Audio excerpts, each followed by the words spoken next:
Magandang araw po sa inyong lahat mga kababayan at welcome back dito po sa Pinas News Review at ito nga mga kababayan, lagot Civil War.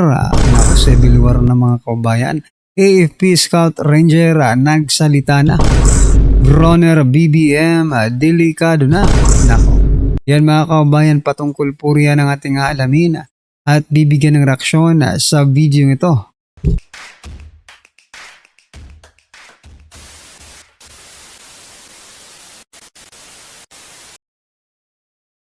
So yan mga kababayan, bago po natin i-play yung main video natin mga kababayan, ito pasadahan po muna natin yung mga banat ng palasyo. Kahapon po ito mga kababayan si Claire Castro sa kanyang press conference na naman mga kababayan. Okay? Pero bago po natin simulan yan mga karabin natin, kung di ka pa po nakapag-subscribe sa ating channel ay pa-subscribe naman po. At palike na rin po ng video ito. Maraming salamat po. At eto nga, wag na po natin patagalin. Sabi po kasi dito ni Castro mga kaubayan, no? Claire Castro iginiit na tiwala si Marcos Jr. Na may tiwala pa rin sa kanya. Ang taong bayan. Ako. Na nagtitiwala pa rin sa kanya. May nagtitiwala pa rin daw mga kaubayan. Aray ko po. Pinipilit nyo talaga yung hindi na gusto ng taong bayan, no? Tiwala pa rin po ang Pangulo na mayroong pagtitiwala rin sa kanya ang mga mambabatas. Mga mambabatas pala mga kaubayan. Dahil hindi na naman po gumagawa ng kamalian ang Pangulo. Claire Castro, wala daw pagkakamali ang Pangulo. Ano po ang masasabi niyo dyan, Kung hindi gumagawa ng kamalian ang Pangulo, napakasanto naman ng Pangulong ito, no? Hindi nga gumagawa ng kamalian, pag nanakaw lang. Grabe. Tiwala daw sa bagay kasi hindi kasi vineto ng Pangulo yung mga ayuda no? Kaya tiwala talaga ang Pangulo na magtitiwala sa kanya ang mga mambabatas. Dahil kapalit naman po nito ay yung mga ayuda. Nako po. Kaya naman pala napakalaki ng budget at lumobo. Yung mga ayuda sa 2026 national budget kasi para magtiwala ang mga mambabatas sa kanya. Grabe, no?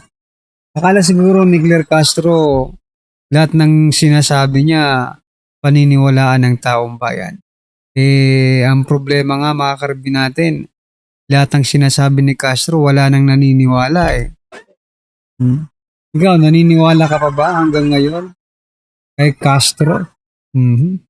Ito pa, isa pa po niyang sinabi mga kaubayan, Claire Castro sa impeachment laban kay Marcos Jr. Itong pinakamatinding sagot. Walang Mary Grace Piatos ang Pangulo. Aray.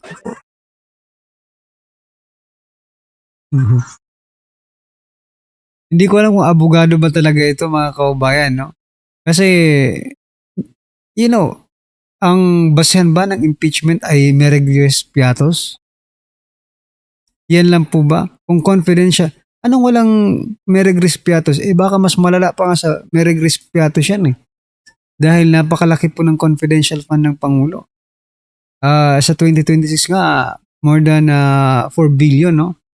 I think 4.5 billion. Yung confidential fund ng Pangulo. Bakit yung 125 million subject for impeachment? Yung 4.5 billion hindi subject for impeachment?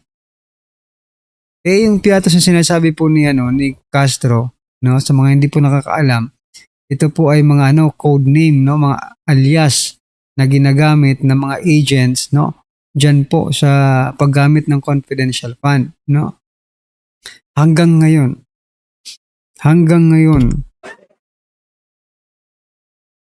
yan pa rin po ang kanilang sinisigaw, no? Oo nga, sabihin natin, let's say, sabihin na po natin, walang Mary Grace Piatos ang Pangulo. Yun ang paniniwala nila. Sige, pagbigyan po natin.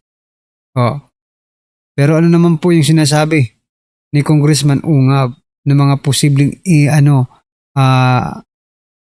impeachable offense ng Pangulo, di ba?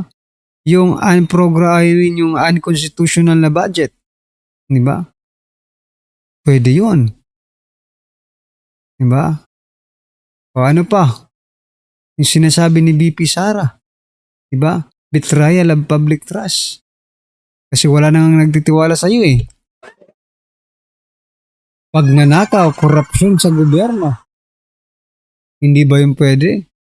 Mas malala nga ang presidente kaysa kay Mary Grace Piatos na sinasabi mo. Castro. Diba? Anyway, ano po ang inyong masasabi dyan mga kaubayan? I-comment nyo na lang. At eto, pakinggan po natin ang isa pong retired Scout Ranger, no? Si Kapindado Enrique, mga kaubayan. Ito sabi po dito sa caption na General Bronner at BBM. Delikado. EFP Scout Ranger nagsalita na. O ito, pakinggan po natin to. At bigyan natin ng reaksyon. Ito na po. Kung titignan nyo, if at any indicator, one is yung rallies. No? Another indicator, alam niyo, pagka nag-civil war, talo si BBM, talo yung mga pro-BBM, talo sila. Kasi kung titignan nyo, if at any indicator, one is yung rallies. No? Another indicator, sa dami kasi ng rallies, no? Nationwide to, nationwide. One is yung surveys, tatlo yung surveys na yung lumabas, no? Isang -3, isang -15 ba yun, isang -27.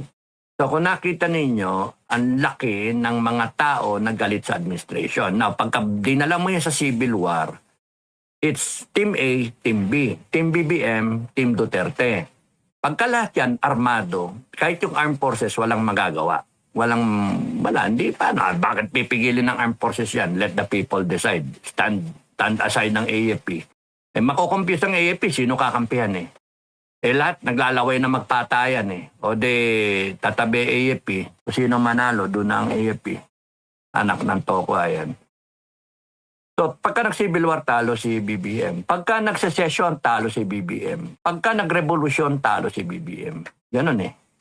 So, hanggat maaari, ang strategy nila is huwag masyadong kantingin ng tao, kahunin ng tao, peaceful rally, yun lang. Walang Indonesia, walang Nepal, no? Peaceful rally, tatakutin ngayon. Takutin para hindi kayo magtuloy-tuloy. So, magpapadala ng mga Trojan horse sa bawat grupo, maisog, yung grupo ng UPI, yung grupo ng FGF, SFGF. Kaya kami, very, very strict kami sa validation ng mga sumasali. Kasi ayaw namin mapasukan. Actually, napasukan nga kami, pero ewan ko, sa mga kasama ko, sabi ko, contain nyo. Hindi continue, contain ninyo. Ano ka kaya, mali intindi, no? Continue. Continue. Contain ninyo. Mahirap kasi mapasukan ka ng Trojan horse. Ultimo nga yung kay Senator Amy, di mo maintindihan kung ano yung ni Amy eh. Kung survival ba yung kanya, yung pinili niya yung Pilipinas and then versus yung kapatid niya, etc. It remains to be seen eventually. No? And then yung sa mga nakapaikot kay Inday o kaya yung mga dating mga tao ni Duterte, mahirap kasi magbasa ng tao because nakatago yun, pinagkakabantayan yung mga agenda ng bawat tao. Position lang bang habol ng iba o kaya talaga bang hiwain mo yan, nalalabas sa Philippine flag o kaya dugo na nakalagay Pilipinas, yung ganun ba? Hindi eh. Mahirap yon. Eventually, mahirap talaga basahin yung mga tao kasi ayaw silang magpabasa. Pero paminsan-minsan kami, nakikita namin yung mga given, kaya kahit papano, naglalagay kami ng question mark, red flag, ganun. Siyempre, yung iba, binabasa rin kami. Baka angkala, red flag din kami. O, pareho tayo red flag. Sino pagkakatiwala natin, and so on and so forth. So, mahirap magbasa. Kaya tingnan niyo mga vlogger sila away-away, di ba? Merong sasabihin pro ano yan, pro IME, pro BBM, yung ganun ba? Nagkaka-label na. And that's from the point of view ng administration, that's the strategy, divide and conquer. So until such time that we come out with a common ground, na ano ba talaga gusto natin? Laging yun ang tinatanong ko, ano ba gusto natin mangyari? O pagkatapos, kunyari gusto nyo mawala si BBM, change of leadership, spare tire, constitutional succession.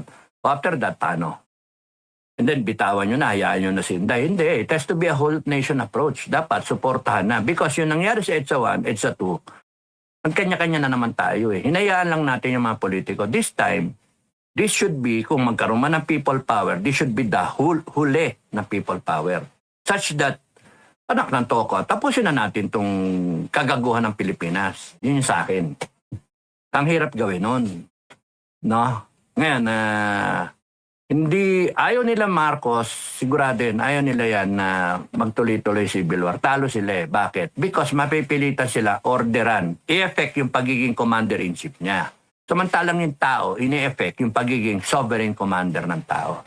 Tarantado kayo, lahat kayo, payroll namin Tarantado kayo, marunong pa kayo sa amo. Ganun ba? And the moment na lumabas ang tao na armado, doon talaga ang problema nila. Doon ang problema nila. Ngayon, kaya dinadanggel na nila sedition, rebellion, insurrection, erection. Pinasabi dyan sa erection. Joke. Kami pwede pa. So, yun yung if you see the pattern, the idea is takutin. Mamaya pag-usapan pa, takutin so that hindi tutuloy sa armed na confrontation because doon sila takot. Doon sila takot na takot. Kaya ako, doon ko gusto. Doon ko gusto sana mangyari. Isang sana mabitch ang tumayo dyan na parang Traore. Putragis, tapos yan Pero, marami kasi nagsasabi, daanin sa dasal, daanin sa pananampalataya. Kaya okay lang, sige, panoorin natin kung kasanto. Because, okay lang yung patient No? Okay lang yung patient. Because, we still believe in our group that evil will not triumph, ever. Evil will not triumph. Although you will have to bear the brunt na mahirapan tayo, mag-sacrifice tayo, but never lose the faith na God is in control. God has plans. Bago nyo palang iniisip na plano na niya. Itong plano na to, nagsimula pa to sa February Revolution or before pa. And then, EDSA 2, yan. So ngayon yung EDSA 3 na yan o whatever.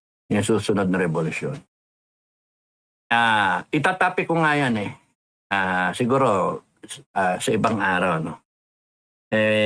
Kasi pag kami gusto ko yung topic, sinusulat ko lang, message ko yung sarili ko, and then from there, doon ko minsan natatabunan kasi pagka meron akong gustong i-view later on, message ko lang na message, share sa sarili ko, matatabunan hanggang pagka binalikan ko lang, kung may time ako, sana kalimutan ko na itong topic na ito. Ang isang kong topic sana is end of days, no? End of days. Are we ready? End of days ng mundo talaga, second coming, as in 2026 ngayon. Sunod-sunod, ayan na yung mga indicator kasi ang daming bulkan na open up, may lindol, etc. And then, end of days versus yung end of days ng Marcos regime. Yan, ang gandang topic nun. Compare, and then, in the end, wala sa kamay natin lahat Ang punto dito, kayo on an individual basis maghanda para ready kayo for any eventual physical preparation, emotional, psychological, etc. Spiritual, no? You're ready for the end of days. And from the point of view of government, Marcos side and Inday Sara side, kung sino mang side ang malay nyo si Soto pa, no? Hindi natin alam, Diyos ko. school Bukol site. That's one thing the government should be preparing for. Prepare the Filipino people, the nation, 120 million. One, we have food security. Two, we have a quick response disaster and relief na EC so that we will be able to activate AFP, PNP, and then reservists. No? Isang boom, nandiyan na kaagad. Kung kayang maiwasan yung mga disaster na yan. Ano?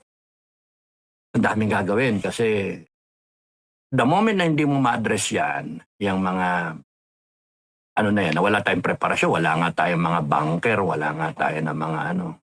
Kasi ang pinag-uusapan dito, tidal wave, baha, earthquake. So yun, mga kababayan, no, paano na lang kaya kung magkatotoo itong mga sinasabi, no, ni Sir Dado, mga kababayan. So sabi niya nga, it's better to be prepared, mga kababayan. So maganda lang po tayo sa lahat ng anumang pwedeng mangyari, mga karbi natin. Alright? Okay, ano po ang inyong masasabi dito, mga karbi natin? I-comment na lang po sa iba. Yan, maraming salamat po. Please don't forget to like the video. Maraming salamat po.